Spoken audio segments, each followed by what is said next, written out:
High, hello, আসসালামু আলাইকুম। আজকে আমরা মাইক্রোসফট ওয়ার্ডের নাম্বার এবং অন্যান্য কিছু বিষয় নিয়ে কিছু জানার চেষ্টা করব। আমরা লরেন ইপসাম থেকে কিছু টেক্সট নিয়ে আগে একটা ফাইল রেডি করে রেখেছি। আপনারা নিজেরা এই ফাইলটা নিয়ে কাজ করতে পারেন অথবা সামান্য কিছু টেক্সট টাইপ করে নিয়েও করতে পারেন। চলুন শুরু করি। যথারীতি টাস্কবার থেকে আমরা এমএস ওয়ার্ড খুললাম। তারপরে আমাদের তৈরি করা একটা টেক্সট ফাইল, খুব সিম্পল একটা ফাইল, এটা খুলে নিলাম। দেখুন, প্যারাগ্রাফের এই অংশ কিছু নিয়ে আমরা কাজ করেছি আর কিছু নিয়ে আজকে আমরা করব। তো চলুন, এই যে ফাইলটা আমাদের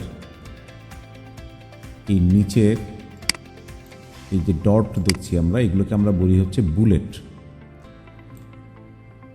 এটাকে আমরা বলি বুলেট। তো আমাদের বুলেট নাম্বার এগুলো দেওয়ার প্রয়োজন হতে পারে।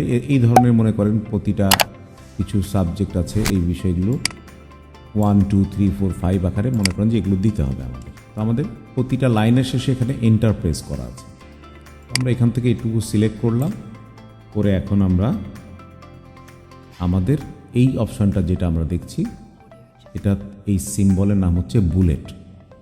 এখানে যদি আমরা ক্লিক করি তাহলে অটোমেটিক ডিফল্ট বুলেট এখানে বসে যাবে। আবার কিছু অংশ একটু সিলেক্ট করে নিই আমরা, করে নিয়ে আমরা এই যদি এখানে ক্লিক না করে এই তীরে ক্লিক করি তাহলে এখানে বুলেটের বিভিন্ন অপশান আসছে।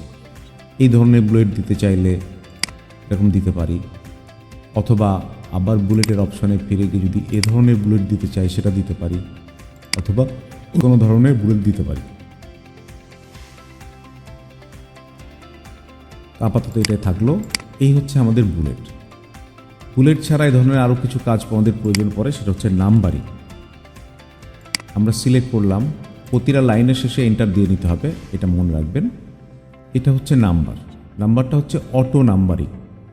ক্লিক করে দিলে এখানে অটো নাম্বারিং চলে আসে। যদি আমরা ক্লিক না করে এখান থেকে সিলেক্ট করতাম যে আমরা নাম্বার 1, 2 করব, নাকি 1-এর পরে ডট, নাকি 1-এর পরে ব্র্যাকেট, অথবা এরকম রোমান অক্ষরে করব, অথবা এবিসি করব, আমরা এখানে যেটা সিলেক্ট করে দেব সেই অনুযায়ী ওখানে হবে। যেমন এটা 1, 2, 3 বুলেট একটা সিলেক্ট করে যদি কিনা এখান থেকে আমরা এরকম কোনো বাংলা অক্ষর করে দিই তাহলে এটা বাংলাতেই হবে। এখান থেকে বুলেট বোল্ড করতে পারবো আমরা, এই নাম্বারিংটা ছোট বড় করতে পারবো। আমরা বুলেটটাকে ছোট বড় করতে পারবো এরকম ইচ্ছা করলে। এখান থেকে একে বোল্ড, ইটালিক, আন্ডারলাইন, এই বুলেটের কালার চেঞ্জ এগুলো সবই করা যাবে। ঠিক আছে, এখন আরেকটাও নাম্বারিংয়ে যাব। আমি আবার নাম্বারিংয়ে যাচ্ছি। এইটা হচ্ছে অটো নাম্বারই দিয়ে দিলাম।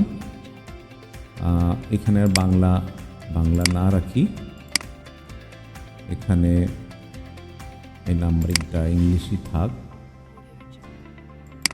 টাইমস নিউ রোমানে থাক। ওকে, এইখানে রাইট ক্লিক করে এইটা সিলেক্ট করে রাইট ক্লিক করে আমরা বলি রিস্টার্ট অ্যাট 1।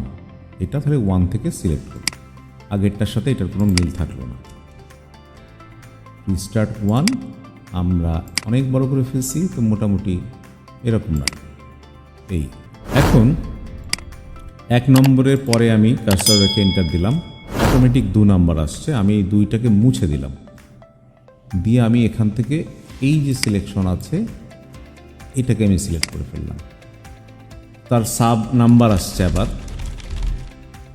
আবার সাব নাম্বার আসছে, আবার সাব নাম্বার আসছে, আবার ব্যাক স্পেস করে মুছে দিয়ে আমি এখানে আরেকটি সাব নাম্বার দিলাম। এটাই এখন 1-এর সাব এটা, তার সাব এটা।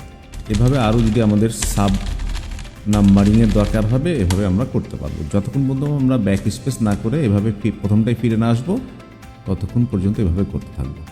তো মোটামুটি একটা ধারণা দিতে পারলাম মনে হয়। তো আজকে এ পর্যন্তই। আমরা নাম্বারিং দেখলাম, ইন্ডেন্টেশন দেখলাম, বুলেট দেখলাম। নিশ্চয় আপনাদের ভালো লেগেছে এবং বুঝতে পেরেছেন যদি সমস্যা থাকে ভিডিওটা বারবার টেনে টেনে দেখে নিন, বুঝতে অসুবিধা হবে না, প্র্যাকটিস করেন, সব খুব দ্রুত শিখে যাবেন। সকলকে ধন্যবাদ।